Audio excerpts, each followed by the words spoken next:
Assalamualaikum warahmatullahi wabarakatuh. Bismillahi ma sya'allah, la yashrifu su'a illallah. Bismillahi ma sya'allah, la yasukul khaira illallah. Bismillahi ma sya'allah, ma kana min ni'matin faminallah. Bismillahi ma sya'allah, la hawla wa la quwwata illa billahil aliyyil azim. Alhamdulillahi rabbil alamin, wal aqibatu lil muttaqin, wala udwana illa 'alaz zalimin. Asyhadu an la ilaha illallah wahdahu la syarika lahu rabbul alamin, wa asyhadu anna sayyidana wa nabiyyana Muhammadan abduhu wa rasuluhu shadiqul amin.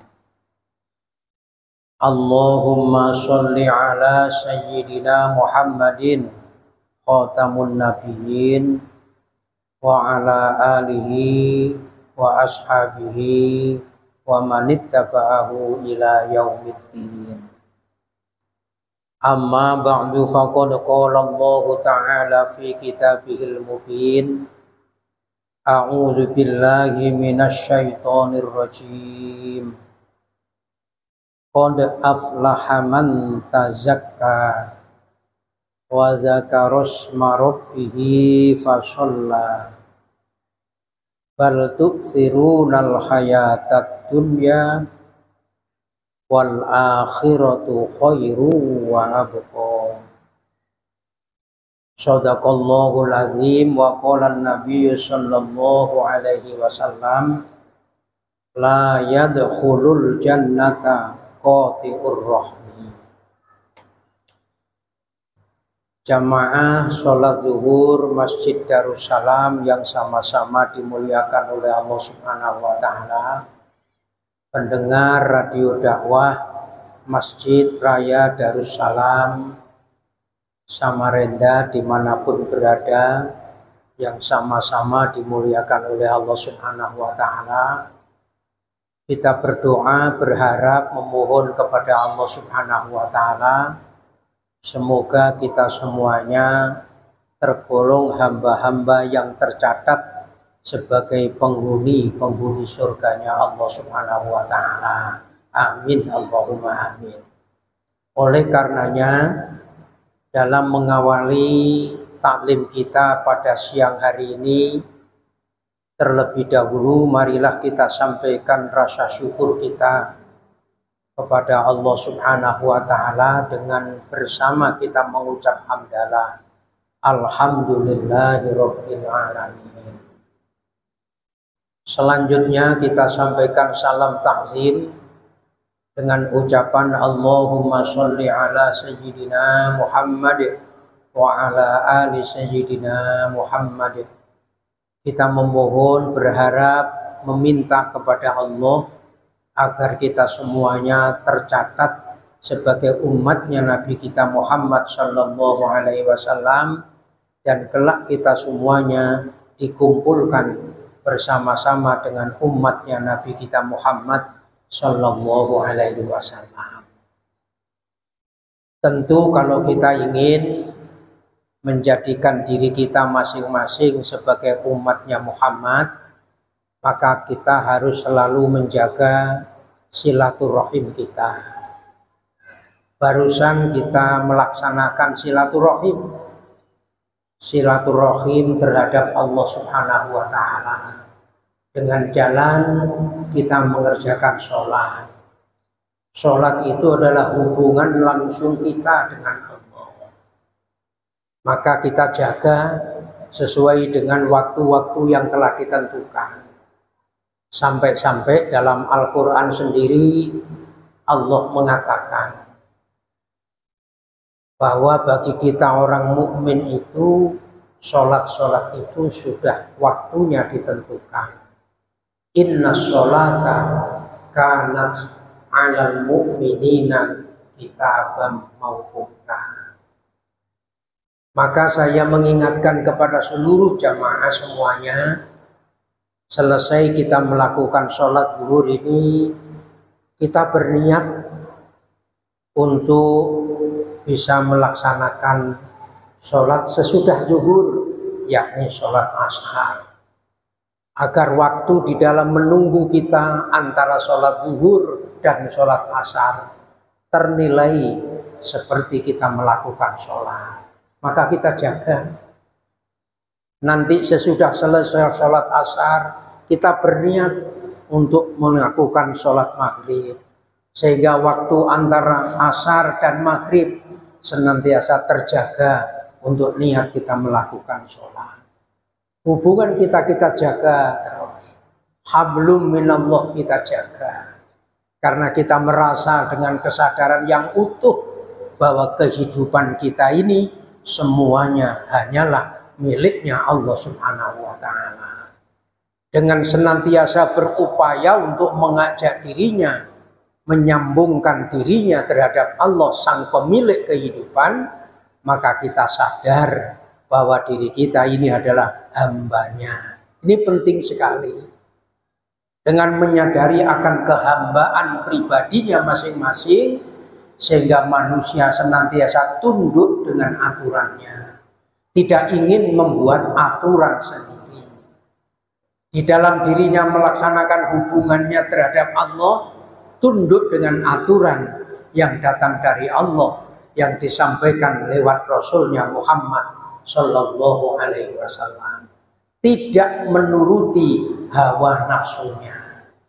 Sebab sekarang ini berkembang upaya dalam rangka untuk menghubungkan dirinya terhadap Tuhan, terhadap Allah, tidak mengikuti tuntunan yang datang dari Allah yang dilewatkan Rasulullah Sallallahu Alaihi Wasallam, tapi justru mengikuti kemauannya sendiri dengan membuat syariat seolah-olah membuat syariat sendiri.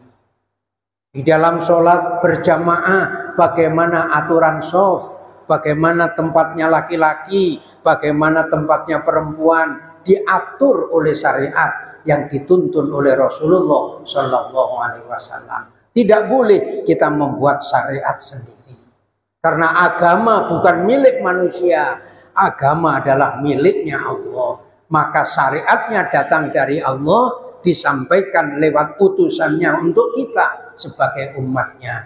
Maka siapa yang saja yang merasakan dirinya cinta kepada Allah harus membuktikan cintanya terhadap Rasulullah Sallallahu Alaihi Wasallam. Nah, mencintai terhadap Rasulullah dibuktikan dengan tunduk terhadap syariat yang disampaikannya, yang diterima dari Allah Subhanahu wa Ta'ala. Maka jauh sebelum Rasulullah meninggalkan kita, beliau berpesan kepada kita, aku tinggalkan kepada kalian semuanya, tidak akan kalian mengalami kehancuran apabila kalian berpegang teguh terhadapnya. Pesan Rasulullah itu adalah yang ditinggalkan Al-Quran dan sunnahnya Rasulullah Sallallahu Alaihi Wasallam. Nah, mudah-mudahan silaturahim kita kepada Allah itu betul-betul dilandasi dengan ikhlas. Maka dinyatakan dalam surat Al-A'la ayat yang ke-14, qad aflaha man tazakka. Allah mengingatkan sungguh sangat beruntung. Siapa orang yang beruntung itu diingatkan di sini. Wa zakaros marabbihi fasholla. Orang yang senantiasa di dalam mengisi hidupnya, senantiasa sadar dirinya dengan Allah, sadar tugasnya dirinya di hadapan Allah, sehingga menjaga sholatnya. Sholat yang ditentukan oleh Allah lewat Rasulnya senantiasa dijaganya. Belum lagi kita melakukan sholat-sholat yang dicontohkan oleh Rasulullah, yang dikenal dengan sholat nawafil. Baik itu merupakan sunat nawafil yang berkaitan dengan sholat sunat rawatib, ataupun sholat-sholat nawafil yang lainnya. Semuanya kita jadikan sarana untuk membawa diri kita lebih dekat di hadapan Allah Subhanahu wa Ta'ala, dalam rangka membuktikan kecintaan kita kepada Allah Subhanahu wa Ta'ala. Cinta dalam arti ketundukan dalam kehidupan kita, karena kita meyakini keberadaan kita berada di atas dasar miliknya Allah Subhanahu wa Ta'ala. Siapa yang di dalam hidupnya senantiasa menyambung hubungannya dengan Allah, berarti dirinya sadar keberadaannya di dunia hanyalah karena Allah Subhanahu wa Ta'ala. Maka ini perlu ditanamkan oleh kita. Senantiasa ingat bahwa diri kita adalah datang dari Allah. Semuanya kita pasti bakal kembali kepada Allah. Tidak ada kekuatan yang akan ada pada diri kita. Semuanya karena pertolongan Allah. Maka oleh karena jangan sampai diri kita lepas jauh dari Allah, maka kita berupaya senantiasa dekat dengan Allah. Menjaga kedekatan kita, senantiasa kita memperhatikan sholat kita. Maka di dalam sholat itu kita senantiasa memuji, mengagungkan terhadap Allah Subhanahu wa Ta'ala. Maka dalam ayat lain Allah berkata, qad aflahal mu'minun allazina hum fi sholatihim khoshi'un. Nah, mudah-mudahan sholat berjamaah yang barusan kita lakukan ini tadi menjadi sholat yang khusyuk, yang mengantarkan kita lebih sadar bahwa diri kita bukan sekedar cuma sholat yang berbentuk 4 rakaat dalam sholat zuhur, tapi kita membawa diri kita dalam hidup senantiasa dalam keadaan sholat. Artinya dimanapun kehidupan kita berada, dimanapun kita ada, senantiasa kita ingat dengan Allah Subhanahu wa Ta'ala. Al-Quran surat Al-Baqarah ayat yang ke-21 menyatakan, Bismillahirrahmanirrahim. Ya ayyuhan nasu u'budu rabbakumul ladzi khalaqakum walladzina min qablikum la'allakum tattaqun. Kita diperintah oleh Allah untuk hanya beribadah kepada Allah. Sadar bahwa Allah lah zat yang menciptakan kita, Allah lah zat yang menjadikan kita. Maka di dalam kita beribadah ini sasarannya adalah mengantarkan kita hanya takut kepada Allah Subhanahu wa Ta'ala. Maka ketika kita sadar bahwa diri kita hanyalah untuk Allah, hanyalah datang dari Allah dan kembali kepada Allah, maka dimanapun kita berada tidak ada yang kita takuti kecuali hanya Allah Subhanahu wa Ta'ala. Ini syariat.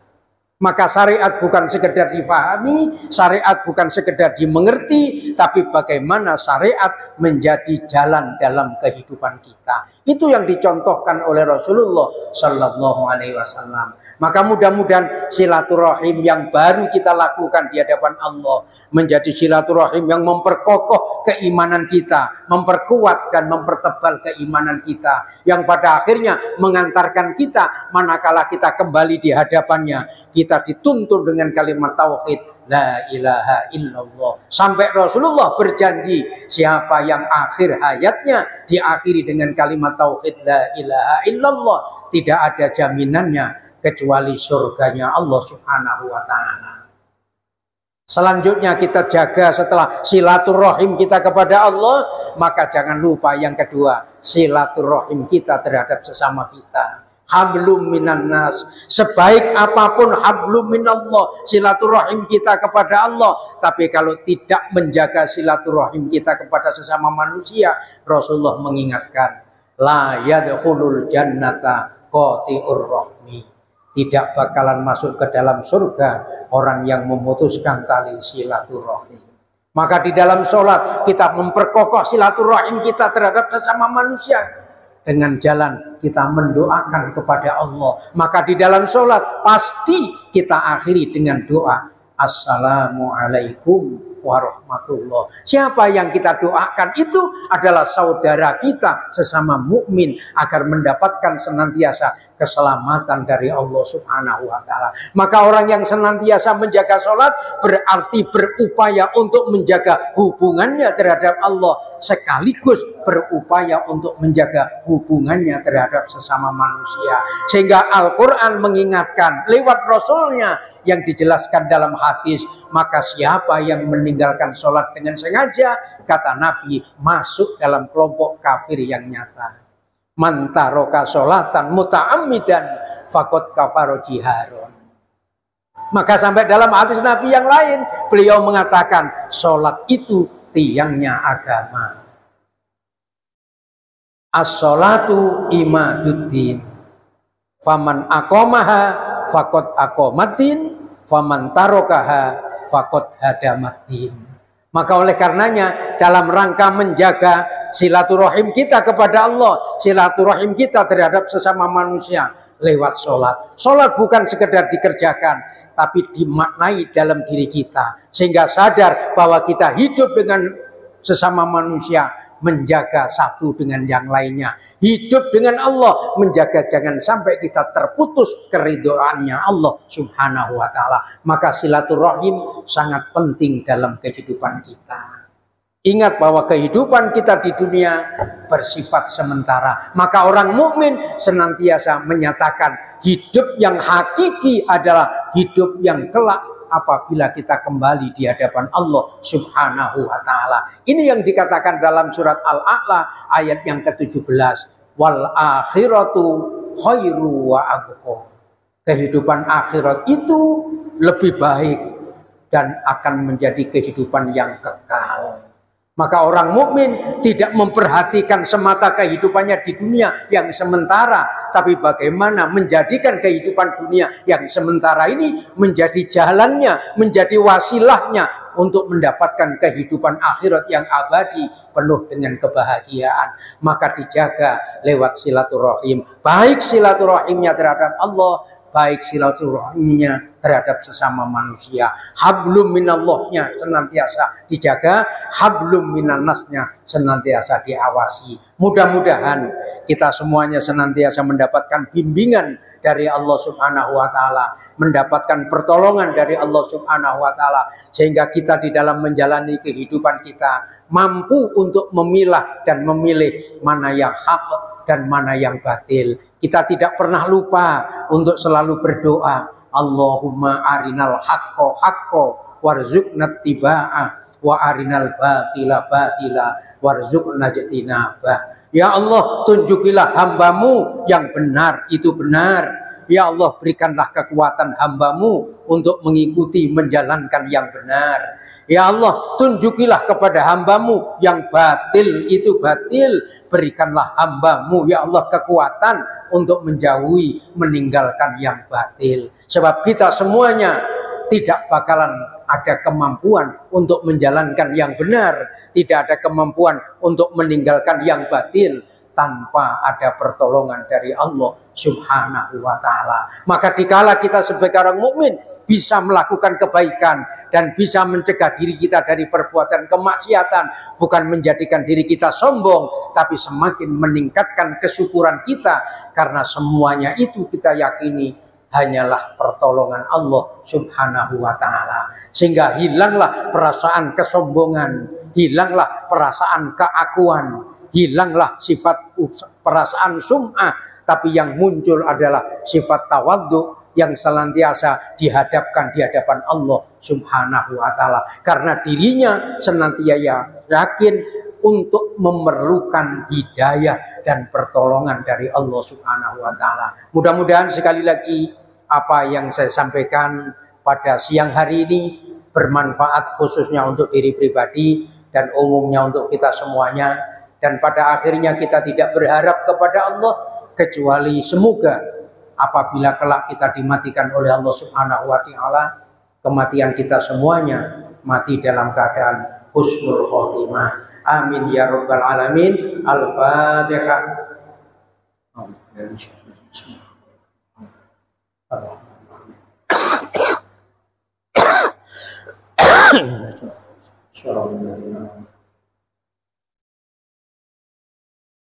Amin ya Allah ya rabbal alamin. Bismillahirrahmanirrahim. Allahumma salli ala sayyidina Muhammad wa ala ali sayyidina Muhammad. Alhamdulillahi rabbil alamin. Allahumma inna na'udzubika min ilmin la yanfa' wa qalbin la yarsha' wa amalin la yurfa' wa du'a'in la yusma'. Allahumma ihtim lana bi husnil khatimah ولا تختم علينا بسوء الخاتمة. ربنا آتنا في الدنيا حسنة وفي الآخرة حسنة وقنا عذاب النار وقنا عذاب النار وقنا عذاب النار. وصلى الله على خير خلقه محمد. سبحان ربك رب العزة عما يصفون وسلام على المرسلين والحمد لله رب العالمين. Kurang lebihnya mohon maaf. Mari kita tutup dengan doa kafarat majlis. Bismillahirrahmanirrahim. Subhanakallahumma wa bihamdika asyhadu an la ilaha illa anta astaghfiruka wa atubu ilaik. Wallahu muwaffiq ila aqwamit thoriq. Wassalamualaikum warahmatullahi wabarakatuh. Allahumma shalli ala Muhammad. Allahumma salli alaihi wa sallim. Allahumma salli ala Muhammad. Allahumma salli alaihi wa sallim. Allahumma salli ala Muhammad. Allahumma salli alaihi wa sallim. Allahumma salli ala Muhammad Rasulullah. Ya Rabbi salli alaihi wa sallim Habibullah. Taqabbalallahu minkum minna